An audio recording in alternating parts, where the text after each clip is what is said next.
Bonjour à toutes et à tous, on se retrouve en direct toujours sur les réseaux sociaux du Salon d'orientation et de recrutement Your Future, ici en direct du Parc des Princes pour une nouvelle conférence que vous pouvez suivre en direct ou en replay sur les réseaux sociaux. On est également avec vous dans la salle, est-ce que vous allez bien ? Ils vont même très bien en cet après-midi, ça fait plaisir, il y a vraiment de la motivation. Alors, on va refaire un petit test que j'ai déjà fait mais qu'on va faire dans la salle. Qui ici a déjà songé à intégrer une école de commerce, une école de management ? Levez la main. Ok. C'est quoi les raisons qui vous poussent à intégrer peut-être une école de management ? Qu'est-ce que ça vous évoque ? L'argent, c'est une motivation dont on va parler dans quelques instants. Qu'est-ce que ça peut vous évoquer d'autre ? Les voyages, l'international, les opportunités qui sont faites. Qu'est-ce que ça évoque d'autre ? Eh ben, j'espère que ça vous évoquera plein d'autres choses qu'on va voir dans quelques instants. Pour intégrer ces écoles, vous pouvez passer des concours, et c'est le cas du concours qu'on va présenter tout de suite, le concours Sésame avec vous. Christelle Garon, bonjour. Bonjour à tous, merci d'être si nombreux à cette conférence. Et si motivé surtout, ça fait du bien de voir qu'il y a de la motivation. Ouais, j'ai vu beaucoup de bras levés, oui, effectivement. Donc on sent qu'il y a une envie. La première question, du coup, on a vu faire une école de management, on nous a parlé d'argent et de voyage. Quelles peuvent être les motivations pour faire une école de management ? Alors, il y en a plusieurs, évidemment. Effectivement, l'international en est une. Alors, le voyage, pas forcément, mais surtout l'international, et travailler à l'international, à l'étranger. Occuper des fonctions de manager, puisque dans management, pardon, vous avez le mot manager, donc ça peut être des postes très variés. Ça peut être des top managers, donc des décisionnaires, des chefs d'entreprise, mais ça peut être aussi des middle managers, donc des gestionnaires d'équipe, des gestionnaires de projet également, puisque une école de management va vous aider, vous accompagner et vous expliquer comment on gère un projet de A à Z, en vous donnant des bases fondamentales dans des matières, on va dire, dans des axes fondamentaux, tels que sont la compta, la gestion, les ressources humaines, le marketing. Voilà, donc tout un tas de matières qui vont fonder un socle de fondamentaux qui vous seront utiles ensuite pour gérer des projets en entreprise, quelle que soit la nature de ces projets. Donc l'objectif d'une école de management, justement, c'est de vous ouvrir à savoir mener une équipe, mener des projets dans tous les domaines. Bon bah ça c'est génial. Et alors présentez-nous en quelques mots. Oui, je me suis mis là, j'aime bien un peu évoluer, je suis dans le fond. Ouais. Voilà. Présentez-nous en quelques mots justement le concours Sésame. Combien d'écoles ? Comment ça fonctionne un petit peu ? Alors le concours Sésame, la particularité déjà, c'est que nous sommes le plus gros concours post-bac puisque nous comptons parmi nos membres 14 grandes écoles de management internationales et 17 programmes post-bac. Qu'est-ce que ça veut dire ? Ça veut dire que tout simplement, vous, en tant que terminal, vous pouvez directement accéder à ces programmes sans passer par les classes préparatoires. Donc il suffit de passer le concours Sésame, justement, pour pouvoir intégrer l'une de nos écoles à la rentrée prochaine. Donc le prochain concours a lieu le 12 avril 2023, pour ceux qui sont déjà inscrits et qui savent déjà. L'inscription se fait sur Parcoursup. Ce qu'il faut savoir, c'est que sur Parcoursup, le concours Sésame égale un vœu, parmi les 10 vœux que vous devez formuler d'ici le 9 mars. Donc, bien sûr, vous l'aurez compris, un vœu Sésame égale autant de sous-vœux que vous le souhaitez, donc autant de chances finalement d'intégrer in fine une de nos formations, une de nos écoles.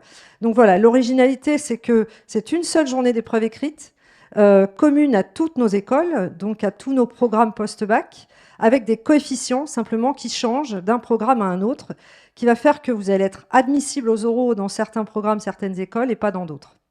Alors vous l'avez dit, 14 écoles qu'on peut intégrer, ça représente combien de places au total ? Alors cette année, on a augmenté un petit peu le nombre de places puisque certaines de nos écoles ont créé des campus supplémentaires. Donc cette année, nous arrivons à peu près à 6000 places disponibles dans nos écoles, un petit peu réparties partout en France, mais aussi à l'international, parce qu'il faut savoir que nos écoles proposent des formations directement à l'étranger en première année, pour ceux qui le souhaitent bien sûr. Donc voilà, ça fait à peu près 6000 places. L'année dernière, nous avons eu à peu près 12 000 candidats. Donc vous faites le ratio, voilà. Donc ça fait, alors qui est fort en compte Ça fait partie des en exercices de Sésame. calcul, 12 000 candidats pour 6 000 places, ça fait un taux de sélectivité de combien ? 50%, très bien, j'aurai une bonne note tout à l'heure. Alors 50%, cependant quand même, je modère un petit peu le propos. Vous savez qu'à l'intérieur du concours Sésame, nous avons des écoles qui sont plus ou moins sélectives, bien sûr, en fonction du nombre de candidats qui se présentent à elles, bien sûr. Donc plus elles en ont et plus elles sont sélectives. Donc 1 sur 2 n'est pas la règle applicable à toutes nos écoles, bien sûr. On va rentrer dans le vif du sujet puisqu'un concours, c'est des épreuves. En quoi consistent justement les épreuves du concours Sésame ? Alors, le concours Sésame porte avant tout, puisque vous l'avez bien dit tout à l'heure, sur l'international. Donc, 2 langues étrangères obligatoires aux épreuves écrites, dont l'anglais, obligatoirement parmi les 2 langues. Vous avez au total 11 langues à choisir. Donc, vous aurez donc des quiz. Hein. Tout se fait sur QCM dans le concours Sésame. Donc, 2 quiz de langue de 35 QCM chacun, 30 minutes pour y répondre. Ensuite, vous avez une épreuve qui s'appelle Enjeux contemporains, raisonnement et compétences. Alors, Enjeux contemporains est une épreuve qui porte non pas sur la culture générale, on ne vous posera pas de questions sur Victor Hugo, par exemple, mais on vous posera des questions sur l'actualité internationale des 10 derniers mois précédant la date du concours des épreuves écrites. D'accord. Ce qui veut dire que ça va faire appel aussi à votre degré de curiosité. On va aller voir comment vous vous intéressez au monde qui vous entoure, parce que lorsque vous êtes dans une école de commerce, on attend de vous que vous ayez le cerveau un tout petit peu tourné vers l'extérieur et que vous intéressiez au monde qui vous entoure. Donc ça, c'est vraiment une épreuve qui va mesurer votre degré de curiosité. Donc juste un petit conseil entre nous, hein, on n'est pas nombreux, donc je peux me permettre de le donner. Allez lire la presse internationale, allez lire le Courrier international, allez lire Le Monde. Parfois, alors je ne vous demande pas d'en faire votre bouquin de chevet, c'est pas le sujet, mais voilà, on ne vous demande pas non plus d'être des spécialistes hein, sur les sujets internationaux, mais au moins de vous y intéresser et surtout de vous intéresser à des sujets qu'on ne va pas forcément vous enseigner en lycée. Voilà. Donc vous intéressez à la presse et ce qui se passe dans le monde tout simplement. Alors, je termine donc, pardon, l'épreuve hein, qui comporte également un volet, cette fois, qui s'appelle raisonnement et compétences, donc un volet de logique générale, où là, on va tester vos capacités à réfléchir, à raisonner sur des problèmes simples. Hein. Par exemple, ça peut être des suites de chiffres, des suites de lettres. Donc, vous aurez 15 QCM. Vous aurez également 15 QCM sur votre niveau de base de mathématiques. Alors, attention, ne prenez pas peur. Vous allez intégrer une école de management international, vous allez faire de la gestion de la comptabilité. Bien évidemment, on attend de vous que vous ayez un bagage minimum en mathématiques. Alors après, je le dis parce que c'est très important, le concours Sésame se destine à toutes les spécialités de bac sans distinction et également tous les bacs. Hein. Donc nous ne faisons pas de présélection sur notamment les spécialités de bac. Vraiment, vous pouvez postuler au concours Sésame et le passer en ayant fait des choix de spécialités qui ne sont pas forcément ceux qu'on pourrait imaginer pour une école de commerce, c'est-à-dire les classiques maths, sciences éco et sciences politiques. Voilà, donc tout est ouvert. Cependant, il y a quand même aptitude numérique logique. C'est pas calqué sur le programme de maths. On va pas faire des dérivés des fonctions. Pas du tout. Simplement, on va chercher à mesurer par cette épreuve-là votre culture de base en mathématiques. On va dire toutes spécialités confondues. Donc, vous l'aurez compris, on ne va pas aller chercher chez vous une expertise mathématique. Simplement, on va vérifier que vous possédez les bases en statistiques, probabilité, géométrie, algèbre, etc. Tout ce que vous êtes censé connaître en lycée. Ensuite, pareil en français, on va aller voir votre niveau en langue française, hein, tester votre compréhension de texte, orthographe, grammaire, conjugaison, enfin vraiment la base, hein, 15 QCM. Et puis donc, on termine cette journée d'épreuve écrite l'après-midi par une autre épreuve qui s'appelle analyse documentaire, qui elle est une épreuve qui porte sur votre capacité de synthèse. Donc, on va vous livrer une vingtaine de documents provenant de sources différentes. Ça peut être des journaux, des illustrations, des graphiques, etc. Sur une grande thématique, hein, qui peut être, par exemple, le bonheur. Et on va vous poser des questions. On va vous demander d'aller chercher une réponse dans un document. Puis, on complique l'exercice. On va vous demander d'aller chercher plusieurs réponses dans plusieurs documents. Et la fin de l'épreuve consiste à, pour vous, remonter une synthèse en allant cocher la bonne introduction, la bonne partie A, la bonne partie B, la bonne conclusion, pour répondre à une problématique posée. C'est toujours des questions comme ça qui font un peu philo. Faut réviser ses cours de philo pour l'analyse documentaire? Non, pas du tout. Simplement, c'est surtout de la méthodologie de travail. Donc, c'est une épreuve qui nécessite un certain entraînement et c'est pour ça qu'on a conçu pour vous des outils spécifiques. On va peut-être y revenir après, Guillaume, je ne sais pas trop, mais je voudrais juste faire une parenthèse là-dessus. Nous avons conçu pour vous, les candidats Sésame, une plateforme en ligne qui s'appelle prépa-sésame.net où vous avez vraiment absolument tout pour pouvoir réviser dans les meilleures conditions pour passer le concours. Donc, inscrivez-vous dès maintenant. Si vous êtes déjà inscrit sur Parcoursup et que vous avez réglé vos droits d'inscription, vous avez un accès direct, hein, vous n'avez absolument rien à payer. Simplement un seul chiffre qui parle de lui-même. 100% des inscrits à cette plateforme ont eu le concours l'année dernière. Voilà. Donc ça vaut le coup quand même de s'y intéresser. Alors, on ne vous empêche pas d'aller faire des préparations privées dans des organismes. Simplement, on attire votre vigilance sur les contenus qui vous sont dévoilés, puisque chaque année, certains candidats reviennent vers nous un peu déçus. Mais malheureusement, nous n'avons pas la main sur les contenus qui vous sont donnés. Donc voilà, là, on ne peut pas vous aider là-dessus. Simplement, ce qu'on vous conseille vraiment très fortement, c'est de vous inscrire sur notre plateforme en ligne, prépa-sésame.net. Là, vous avez vraiment tout trouvé et pouvoir justement vous entraîner progressivement, régulièrement, à votre rythme. Vous avez également une application mobile qui va vous permettre de vous entraîner entre 2 cours dans les transports. Voilà, tout ça est très bien fait. Vous avez du support vidéo pour ceux qui sont visuels. Vous avez de l'audio. Vous avez tout un tas de ressources différentes pour vraiment vous aider à réviser dans les meilleures conditions. Alors justement, parlons des conditions dans lesquelles ça va avoir lieu. Est-ce qu'on est convoqué à un centre d'examen? Est-ce que ça se fait en ligne? Comment ça fonctionne? Alors, la journée du concours Sésame se déroule chez vous, depuis votre domicile, dans votre chambre, sur votre ordinateur. Alors, évidemment, vous imaginez bien que vous êtes surveillé du début à la fin. Donc, vous devez posséder le matériel adéquat avec une caméra, un micro qui fonctionne bien évidemment, et vous êtes pris en photo toutes les 5 secondes et le son est pris en continu du début à la fin. On a un système ultra performant anti-fraude, relié à notre logiciel pour passer les épreuves écrites. Donc juste, je vous dis, ne perdez pas de temps à essayer d'imaginer des scénarios de fraude, vous ne pourrez pas.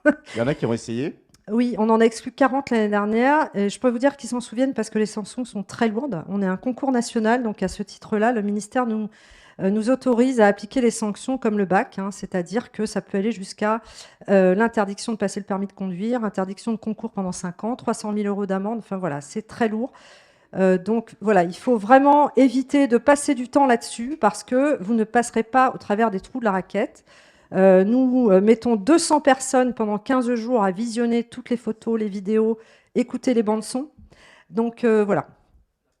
Bon, donc on va éviter de faire des choses comme ça. Donc on est à la maison. Pareil, on ne peut pas faire autre chose. L'écran, il est surveillé, on ne peut pas aller Tout est bloqué. Tous les autres accès Internet sont bloqués dès lors que vous êtes sur le logiciel qui vous permet de faire les épreuves du concours Sésame. Pas de chat GPT du coup. Rien du tout. Pas de téléphone portable allumé à portée de main, etc. Voilà. Bon, bah c'est bien, comme ça c'est fait. Ça c'est pour les épreuves orales, pour les épreuves écrites, pardon, mais il y a aussi des oraux. Comment ça fonctionne cette fois, cette logique d'oraux? Alors, juste une petite parenthèse quand même. Après les épreuves écrites, comme nous sommes sur Parcoursup et que nos écoles y sont aussi, nous avons accès à votre dossier scolaire. Donc, nous avons accès à vos notes de première, de terminale. Et donc, on calcule, nous, Sésame, une note sur votre note de dossier pendant 2 ans. Et à cette note de dossier, on va agréger les résultats des épreuves écrites qui vont en fait décider de l'admissibilité ou non du candidat aux épreuves orales, justement. Voilà. D'accord. Et le dossier, vous allez regarder quoi, du coup, sur le Parcoursup? On regarde tout. On regarde les notes de première, les notes de bac de français, les notes de spécialité de première et de terminale, les notes de terminale et aussi les appréciations de la fiche à venir qui est complétée par le chef d'établissement et les professeurs principaux sur des appréciations telles que l'assiduité en cours, enfin tout un tas de la motivation, voilà. Qui a déjà commencé son dossier Parcoursup? Levez la main. Ok. Qui n'a pas commencé encore? Vous pouvez le dire, c'est pas grave. Vous avez jusqu'au 9 mars pour le démarrer. Sachez que vous devrez confirmer vos vœux pour le 6 avril, mais que vous ne pourrez pas créer de nouveaux vœux entre le 9 mars et le 6 avril. Et on y reviendra dans quelques instants sur l'inscription au concours. Avant ça, il y a la phase d'oraux. Comment fonctionne? Si vous avez des questions, les amis, on les posera juste après. Mais d'abord, les oraux, comment ça fonctionne, les oraux? Alors, les oraux sont gérés par les écoles. Nous ne gérons pas les épreuves orales de nos écoles. En revanche, nous mettons à disposition des candidats, lors de la phase d'admissibilité, un calendrier intelligent qui vous permettra de prendre vos rendez-vous vous-même pour passer les oraux dans les écoles et qui fera en sorte que vous ne puissiez pas être à Marseille et à Paris en même temps. Voilà, ça paraît évident, mais bon, on a mis ça en place. Et ensuite, ce sera aux écoles d'organiser les oraux qui sont un tout petit peu différents d'une école à une autre, mais qui en substance se ressemblent, puisqu'à chaque fois, vous allez retrouver un entretien de motivation en français. On va vous demander pourquoi vous êtes là. Donc, à minima, de connaître le programme pour lequel vous vous présentez à l'épreuve orale. Je le dis, mais bon, c'est assez symbolique, mais quand même. Et puis également, parfois un entretien de langue, souvent en anglais d'ailleurs, la plupart du temps, on va dire. Donc voilà, les épreuves orales se déroulent de fin avril à mi-mai en général. Donc vous avez 15 jours pour passer vos oraux et puis vous aurez vos résultats définitifs d'admission dans Parcoursup à partir de tout début juin, et cette année ce sera à partir du 1er juin. Voilà. Ça veut dire que si on est admissible dans pas mal de campus, on va faire un peu un tour de France comme ça pour C'est aller à la ça. rencontre des écoles? Voilà, alors moi je ne vous conseille pas du tout de cocher tous les programmes et toutes les écoles dans Sésame parce que c'est ce qui risque de se passer, hein. Si vous avez en plus, ce que je vous souhaite évidemment, un bon dossier scolaire et que vous réussissez très bien les épreuves, eh bien vous allez vous retrouver à faire le tour de France avec votre valise. Je ne suis pas sûre qu'en période de baccalauréat ce soit une très bonne idée. Donc ce qu'il faut faire, c'est vraiment, il y a une méthode, hein. Il faut sélectionner là déjà maintenant les programmes et les écoles qui vous intéressent dans Sésame, sur des critères qui sont très importants, qui vont être pour vous des critères peut-être géographiques. Si par exemple vous ne voulez pas faire une école en province, eh bien éliminez toutes les provinciales du concours Sésame déjà. Le critère, ça peut être aussi le critère financier. Regardez bien les droits d'inscription, les droits de scolarité en première année qui peuvent être assez différents d'une école à une autre. Donc ça aussi, ça peut être un critère. Et surtout, j'allais dire, deux critères qui me paraissent essentiels. Le premier, donc les coefficients, on met dans notre plaquette à votre disposition les grilles des coefficients des épreuves. Alors bien évidemment, l'idée, c'est d'aller sélectionner les programmes et les écoles qui, en termes de coefficients, vous sont favorables pour le concours. C'est aussi là-dessus que vous devez porter vos choix. Et puis enfin, j'allais dire, le dernier critère qui est pas des moindres, ça va être le critère sensible et émotionnel. C'est-à-dire que moi, je vous conseille très vivement d'aller sur les campus, visiter les écoles. Pourquoi? Parce que vous allez y passer 4 ou 5 ans, que ça peut être très long pour un mauvais choix. Et donc, il faut absolument que vous alliez visiter les écoles que vous aurez présélectionnées pour être sûr de votre choix. Ça, c'est très important, ça n'est pas du temps perdu. Au contraire, vous allez affiner vos choix et lorsque vous allez arriver en période où vous allez devoir faire votre choix définitif, eh bien, le temps passe très vite, hein, ce sera début juin, eh bien, vous aurez déjà une idée assez précise de là où vous voulez aller et de là où vous ne voulez pas aller. Voilà. Donc se rendre, comme aujourd'hui dans un salon, ça permet de C'est rencontrer ça. les écoles, mais quand on se rend dans une JPO, ça permet aussi de voir l'école et de sentir les lieux. C'est vrai que c'est important, Exactement. est-ce qu'on se projette? D'ailleurs, vous parliez de partir peut-être en dehors de Paris. Dans la salle, qui pense quitter la région parisienne et le domicile familial pour ses études?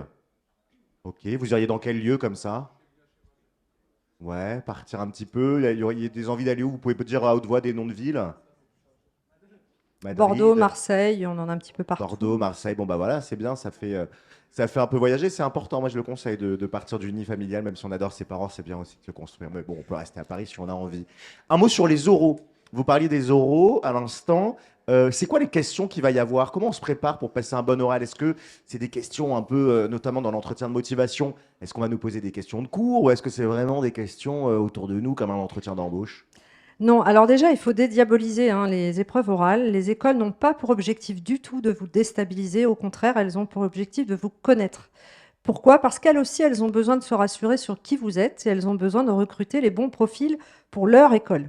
Donc l'objectif pour elles n'est évidemment pas de vous déstabiliser, au contraire, hein, c'est vraiment faire connaissance. Et j'allais dire que l'épreuve orale est une rencontre entre l'école et le candidat, mais aussi entre le candidat et l'école, puisque le candidat va peut-être aussi, au bout des oraux, dire ben non, finalement, je ne veux pas intégrer cette école, ça ne m'intéresse pas, ça ne me plaît pas pour X critères. Donc j'allais dire que l'épreuve orale, il faut la considérer comme une rencontre, comme un dialogue que vous allez engager. Ce qu'on va chercher à savoir de vous, c'est quelles sont vos motivations pour intégrer telle ou telle école ou tel programme. Donc ce que je disais tout à l'heure, hein, c'est vous renseigner quand même au minimum sur ce que propose comme programme l'école en question. N'arrivez pas à sec, hein, parce qu'on va vous poser des questions pour savoir si vous êtes vraiment intéressé par cette école-là et pas une autre. Les autres questions qu'on peut vous poser sont des questions qui concernent votre connaissance des écoles de management. Qu'est-ce qu'on fait dans les écoles de management? Pourquoi une école de management? Pourquoi avez-vous choisi une école post-bac et pourquoi pas une post-prépa? Voilà, donc c'est des questions, on va dire, un peu générales. Et puis sur vous également, votre implication dans la vie citoyenne, ça peut être votre implication dans la vie associative, ça peut être des activités sportives, ça peut être tout un tas de choses, ou même vos expériences à l'expatriation aussi, à l'international, qui peuvent beaucoup intéresser les jurys, parce que ça va aussi prouver que vous êtes voilà, ouvert d'esprit, ou en tout cas votre volonté de partir à l'international aussi hein, va compter beaucoup dans l'appréciation du jury, dans votre capacité justement à vous engager dans une école de management international. Donc, j'allais dire, surtout, comme dit l'autre, venez comme vous êtes. Inutile de tous nous dire, parce que moi je fais partie de certains jurys. Alors, on a chaque année 20 champions de France de natation. Donc, il y a un moment, ça n'est pas possible. Donc voilà, il y a quand même être soi-même, c'est ne pas en ajouter, être juste soi-même et être juste surtout. Voilà.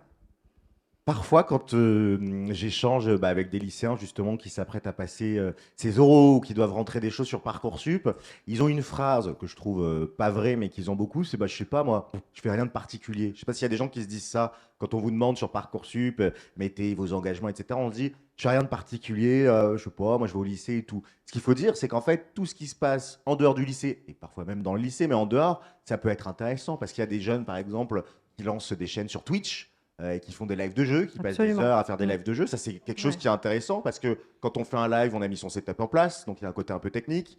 On anime son petit live, donc il y a un côté animation. On fait la promotion, etc. Il y en a d'autres qui lancent des comptes TikTok sur une passion, des choses comme ça. En fait, tout ce qu'on fait à côté, puis sans parler du théâtre ou des choses comme ça, mais tout ce qu'on peut faire à côté, Ouais. c'est valorisable. Absolument, tout est valorisable, donc ne vous sous-estimez pas surtout.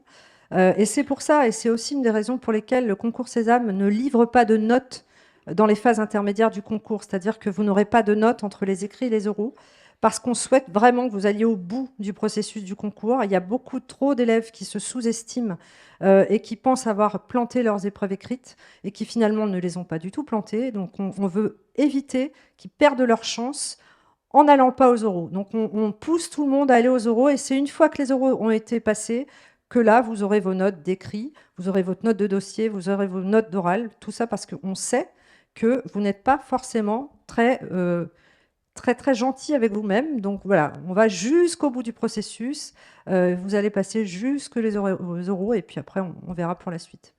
Une autre question qui est importante, c'est celle du profil des étudiantes et des Ouais. étudiants qui réussissent le concours Sésame. Parce que, je sais pas, dans la salle, il y en a peut-être qui se disent une école de commerce, j'aurai jamais le profil, j'ai pas les notes qu'il faut, de toute façon, je suis pas bon dans les entretiens. Est-ce que vous avez que les premiers de la classe, les meilleurs, ou est-ce qu'il y a de tout? Pas du tout. Alors justement, c'est pour ça que le concours Sésame, sa spécificité, elle repose sur le fait que on observe à la fois le dossier scolaire de l'élève, mais aussi sa capacité et on va dire ses compétences en moment d'épreuve. Parce qu'il y a des élèves qui sont très bons académiquement, mais qui sont moins bons lorsqu'on les met en concours et qu'on les met en épreuve. Et puis il y en a d'autres qui sont moins bons académiquement, mais qui en revanche sont très bons lorsqu'on leur demande de faire des épreuves écrites parce qu'ils ont voilà, cette niaque et cet esprit de challenge qui va les pousser à finalement avoir vraiment des bonnes compétences pour pouvoir aller au bout. Il y a également des élèves qui sont très bons à l'oral, donc c'est pour ça aussi qu'on pousse tout le monde à aller vers l'oral. Alors les épreuves orales, on en parlait justement tout à l'heure, on peut s'y entraîner dans nos écoles, hein. Elles font des sessions d'entraînement aux épreuves orales, gratuites évidemment, sans engagement évidemment. Donc c'est une façon aussi pour vous de vous familiariser aux épreuves orales parce qu'on sait aussi que ce ne sont pas des choses que vous avez l'habitude de faire en lycée. Donc voilà, il y a vraiment des sessions qui sont organisées pour vous, pour vous entraîner aux épreuves orales. Donc ça, il faut absolument regarder l'agenda qui est sur notre site internet et qui recense toutes les journées portes ouvertes et les journées de préparation aux épreuves dans nos écoles.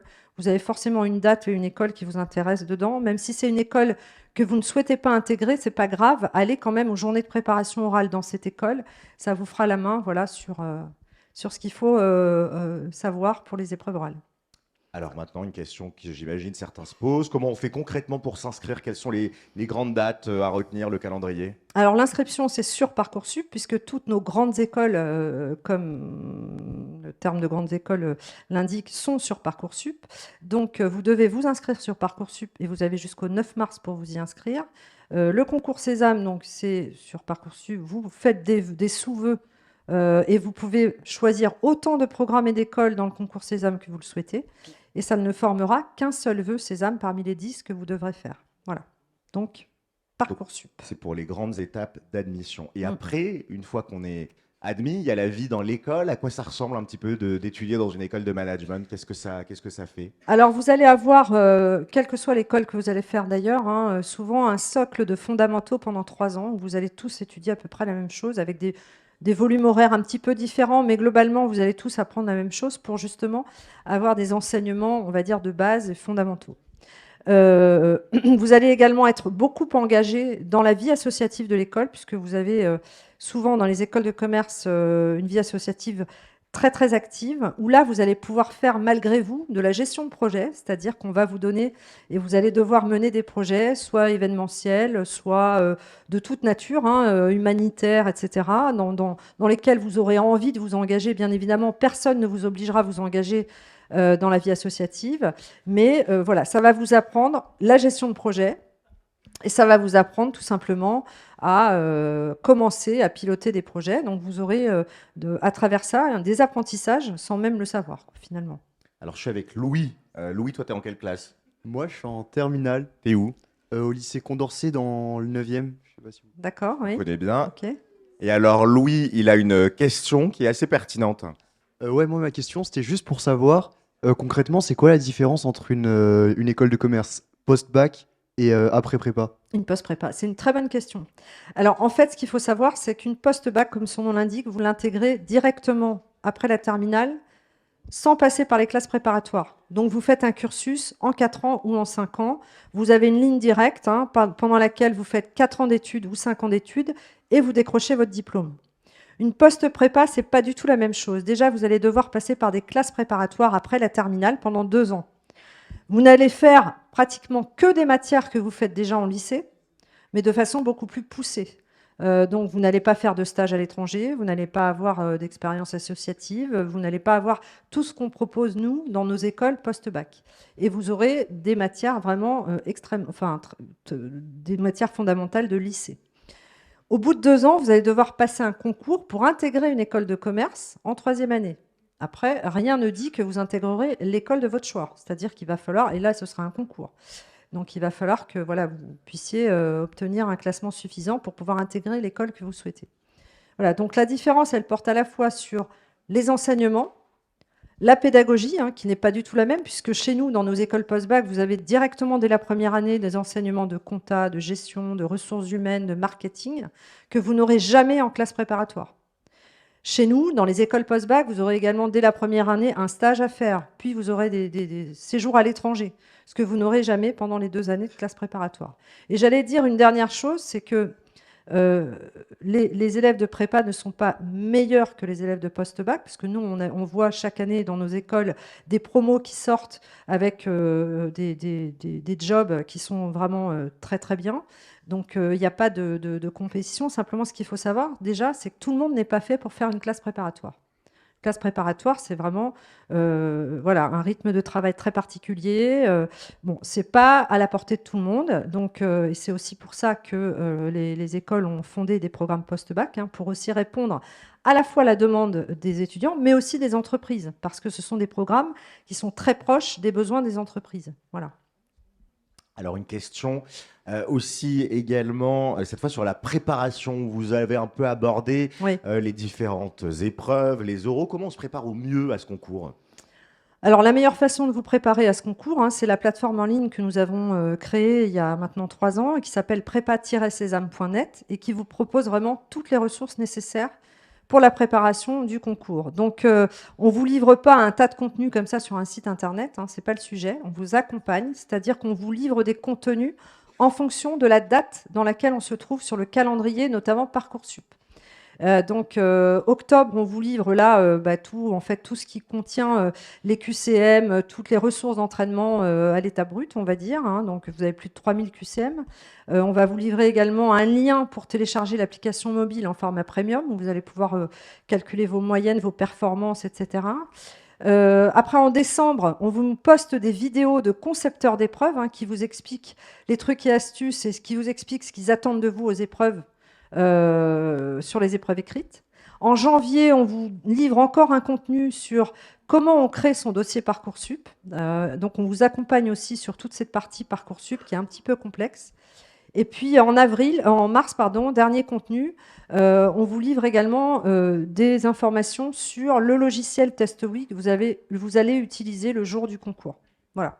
Donc vraiment du petit à petit. Alors l'idée, c'est pas de s'entraîner 6 heures par jour, hein, mais c'est d'acquérir une certaine mécanique des exercices, puisque comme je vous l'ai dit, ce sont que des QCM.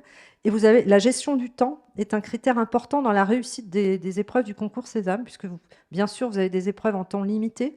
Donc l'idée, c'est d'acquérir une certaine mécanique pour pouvoir justement être capable de gérer son temps et de répondre aux questions dans le temps imparti.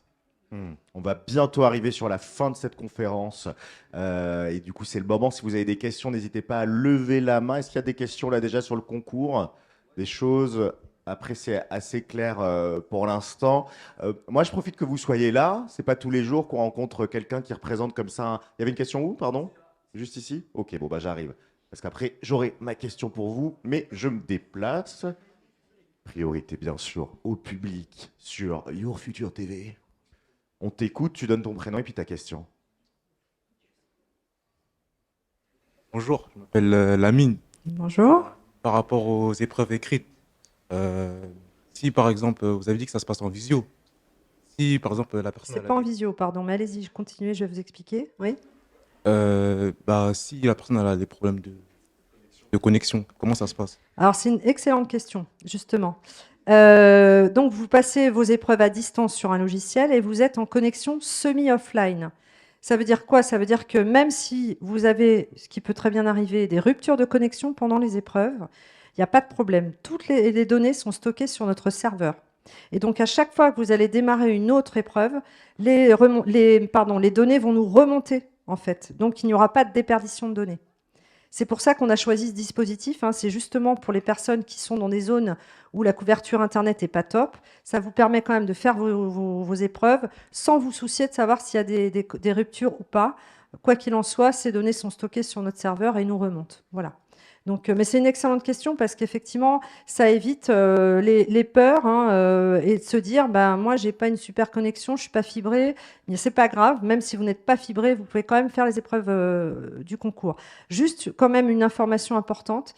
Pour ceux, et malheureusement il y en a encore, hein, qui sont en zone blanche ou même parfois en rupture numérique, hein, qui n'ont pas le matériel chez eux ou qui n'ont pas la pièce adéquate, puisque je le répète, vous allez devoir passer le concours dans une pièce fermée. Tout ça pour voilà, des questions de antifraude. On met à disposition des écoles qui sont ouvertes ce jour-là. Il y en aura 6 en France, hein, réparties géographiquement, pour vous donner la possibilité d'aller passer vos épreuves dans une école, sur le matériel de l'école. Voilà. Donc si vraiment vous n'avez pas et vous ne réunissez pas les conditions pour pouvoir le passer, on vous accompagne aussi là-dessus et on vous permet, on vous ouvre les portes de certaines écoles pour passer les épreuves. Allez, la dernière question en guise de conclusion. On a la chance de vous avoir. Vous connaissez très bien le concours. C'est une période un peu stressante pour les jeunes. Quel est le conseil que vous allez donner à celles et ceux qui sont là? Les autres, dommage, ils ne l'auront pas. Quel conseil vous avez envie de leur donner pour cartonner sur toutes ces épreuves? Qu'est-ce qu'il faut faire? S'entraîner. S'entraîner, pourquoi? Parce que le concours n'est pas un examen. Le bac est un examen. Si vous avez 10 sur 20, vous l'obtenez, c'est terminé. Un concours, il faut être classé. Et pour être classé, il faut être dans les meilleurs. Donc, il faut le travailler. Et donc, la meilleure façon de le travailler, c'est de se connecter ou de s'inscrire sur la plateforme prépa-sésame.net pour vraiment vous donner toutes les chances de l'avoir. Je répète le chiffre qui parle de lui-même, hein. 100% des inscrits à la plateforme l'année dernière ont eu le concours. Donc, voilà, je pense que c'est suffisamment parlant pour pouvoir exprimer voilà, les résultats de cette plateforme.